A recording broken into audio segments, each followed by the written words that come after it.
Oh, hi. This is the video journal. I'll stop trying to number them because I've got my numbers. Disregard the numbers I put on in the subject line. I have no idea what number I'm on. This is where I'm analyzing the purchase I made with the AESKOPP system. AESKOPP, I'll call it. All right. Well, first example comes to mind is our first house. We bought our first home, the one we still live in, down here in Winston-Salem, 12 years ago. We were both 36. First home either of us had ever bought. And it was kind of interesting. It was a relocation. We knew we had to move to Winston-Salem. She had been offered a tenure track position at Winston State, and I was working at the time. I was still doing flat work, concrete flat work after all America shut down. So we knew we were moving. We didn't have a ton of money, but we had enough to buy something reasonable in this geographical area. So what I did is I talked to a buddy of mine who worked with me in the concrete industry, who was a realtor most of the time, except when his brother needed help. And he called down here from Worcester and arranged with somebody from his realty group, I forget what it's called, to be our realtor. Like they split the commission or whatever. And so she's the one I dealt with, Ms. Kennedy, I can't remember. And her attitude was great. She understood our situation. That we were coming down in May for 3 days, and then we were moving here on August 1st. Like we had 3 days to pick a house. There's 3 days to see the city, pick a house, pick a neighborhood, all that stuff. Her attitude was good. She totally got it. I think my buddy told her exactly the situation. So her attitude was positive. Emotional intelligence was good. She was really she was baby stepping us a little bit at first. We met her one morning at 8 o'clock and drove around all day, following her. At one point, we were in her car, usually in both cars. And she was a little bit, I think she thought we might be gun shy or like feel intimidated with the process. But once she realized that, we're both comfortable moving here, we both want to come, she relaxed and we saw a bunch more places. Her skills, I suppose that would factor in with a realtor and sort of and I'm using the realtor as a seller here because we barely dealt with the actual owners. We only met them after closing. But yeah, everything went smoothly. So I imagine that was her using her skills, so financial, dealing with the banks and dealing with all that.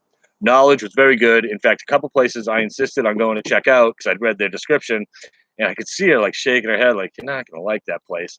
But we went anyway, and sure enough, my wife would be one of the places. Just reeked of cigarette smoke. So yeah, obviously the realtor had been there before. The person hadn't done anything about it, and we walked to the doors and got punched in the face. So the lady kind of looked at me like, "Yeah, we just wasted half an hour." Another place that it was really nice. It was a little more country-ish, but the neighbor had a bunch of goats that smelled like goats. So that was out.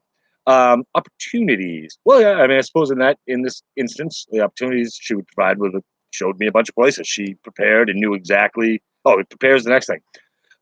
She prepared, knew exactly which houses we ended up buying. I think the third house she showed us. We ended up seeing like 9 to 10 houses, but the third house she showed us is the one we bought, and it's only like 2 houses away from the second house she showed us. So like this neighborhood she knew was probably a right fit for us, and it's like right across the block from Forsyth. Persistence wasn't really necessary on her part because we made an offer on the way to the airport on our way home that day, got a call, negotiated a bit over the pool and this hand-built bar that he had in there.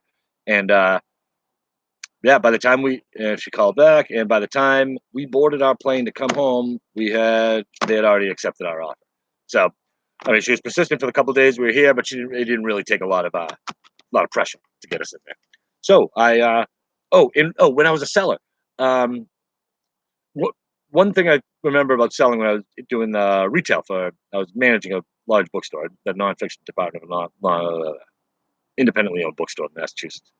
So after a few months, it became like just default that when a difficult customer would come in, that I would deal with them. And I enjoyed it. They would be flipping out about on this poor like little cashier or somebody else like, if the book is blue, Oprah mentioned it yesterday. How do you not know what I'm talking about? It's got a big cover. And like, I'm like, all right, I'll figure this out. So I'd just kill them with kindness, just really just as the seller. But you know what? I don't mind this lady flipping out on me. Doesn't hurt me any. I'm on the clock. So as a seller, I'm pretty laid back. I think I can accommodate a lot of people. Even if, a lot of it's artificial and sort of surface, like obviously these ladies a nut job, but stop yelling at the kids. I'll deal with it. I don't mind that. I don't mind dealing with difficult people, really. I mean, I acknowledge that they're difficult in my mind, and I'm like, okay, this person needs to be dealt with this way. And I think as a seller, that might help. So, okay, I hope that covers the topic.